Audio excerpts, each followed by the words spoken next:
दोस्तों ये मामला बलिया के सलेमपुर का है, जहां पर बीजेपी सांसद रविंद्र कुशवाहा मैदान में उतरे हुए हैं और इस मैदान में उतर करके लोगों को ये बोलना चाहते थे कि देखो मैं तुम्हारे घर आया हूं, इसलिए वोट हम ही को देना। जिस तरह से तुम लोगों ने 3-4 मरतबा हमें जिताया, इसी तरह से इस बार भी हमें भारी भरकम वोटों से जिताना। रविंद्र कुशवाहा 2 बार सांसद रह चुके हैं, लेकिन इसके बावजूद इन्होंने कोई काम नहीं किया, जिसकी वजह से क्षेत्र में इनका जबरदस्त विरोध हो रहा है। और जब नेताजी वहां वोट लेने के लिए पहुंचे तो वहां के लोगों ने बहुत ही जोरदार तरीके से उसका स्वागत किया और हाथ पकड़ करके दिखाया कि जिस रास्ते से हो करके तुम वोट मांगने के लिए आए हो, वो रास्ता जरा गौर से देखो, जरा अच्छे से देखो। 2 बार हमने तुमको सांसद बनाया, लेकिन तुमने क्या किया? कुछ नहीं किया, सिवाय अपनी ऐशो इशरत, सिवाय अपने मुफाद के और कुछ नहीं किया, जैसे आप वीडियो में देख सकते हैं। लेकिन रविंद्र कुशवाहा के जो चाहने वाले थे, उन लोगों ने जो विरोध कर रहा था उन पर हमला।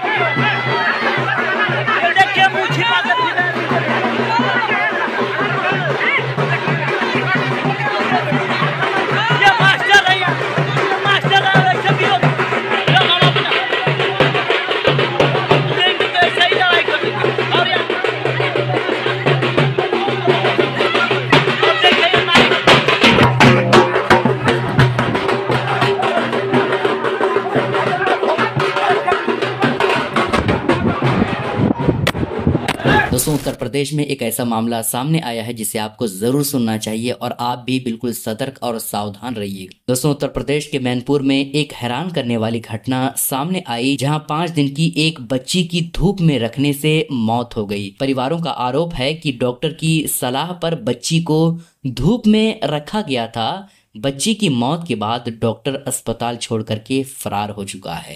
कहने का मतलब है दोस्तों, जब बच्ची 5 दिन ही की है तो उसे धूप में रखने की क्या ज़रूरत है? बिस्तर पे रखा जाए और तौलिए वगैरह या फिर कोई कपड़े से बिल्कुल सुरक्षित ढक दिया जाए, धूप में रखने की क्या ज़रूरत थी? लेकिन डॉक्टर जाली छाप और झोला छाप डॉक्टर था, उसने जिस तरह से बताया उसी तरीके से परिजनों ने किया और उसका सिला परिजनों को मिला और बच्ची की मौत हो गई। डॉक्टर तो फरार हो गया, लेकिन उस हॉस्पिटल को सील कर दिया गया, बंद कर दिया गया। दोस्तों आरएसएस की स्टोरी आप सुनेंगे तो आप बिल्कुल चौंक जाइएगा कि आरएसएस जैसे आज लोग दिलो जान से चाहते हैं और उसमें शामिल होने के लिए लोग जी जान मेहनत करते हैं और आरएसएस में शामिल होना एक फख्र की बात समझते हैं, उस आरएसएस की सच्चाई जान करके आपके पैरों तले से जमीन खिसक जाएगी। आरएसएस देश का सबसे बड़ा आतंकवादी संगठन है। भारत में 2002 से 2008 तक जितने भी बड़े बड़े बम धमाके हुए आरएसएस ने करवाए हैं। हरियाणा के ट्रेन में बम धमाके में 168 लोगों की मौत जो हुई, वो उसके जिम्मेदार आरएसएस के भरमार था। पूरी दुनिया में आरएसएस बैन है, लेकिन भारत में क्यों बंद नहीं है? इसकी वजह मोदी जी है और उसके पार्टी और उसके बीजेपी के चाहने वाले हैं। खैर, इस बंदे ने तो आरएसएस की पोल खोल दी। आप इस बंदे की वीडियो देखिए। आरएसएस देश का सबसे बड़ा आतंकवादी संगठन है।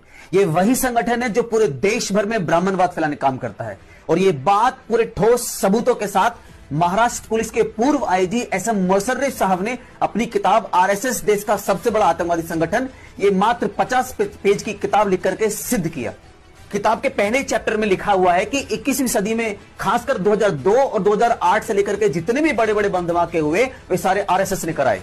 आरएसएस के सारे आतंकवादी काले कारनामे मुशर्रफ साहब ने अपनी किताब में सिद्ध किए और एक्सपोज किए। ये किताब पहली बार 2016 में प्रकाशित हुई और इसके लेखक वर्तमान में भी आज जिंदा हैं। यदि इस किताब में बताई गई बातें, तमाम बातें झूठ हैं, तो आरएसएस के सरसंचालक मोहन भागवत ने इनके खिलाफ केस दायर क्यों नहीं किया? ये सवाल खास करके बहुजन समाज के उन युवाओं को सोचना चाहिए जो लोग आरएसएस में काम करते हैं, और ये किताब खास तौर पर पढ़नी चाहिए। तब जाकर के अनुमान लगाना चाहिए कि वो जीवन में जो काम कर रहे हैं वो सही है या गलत है।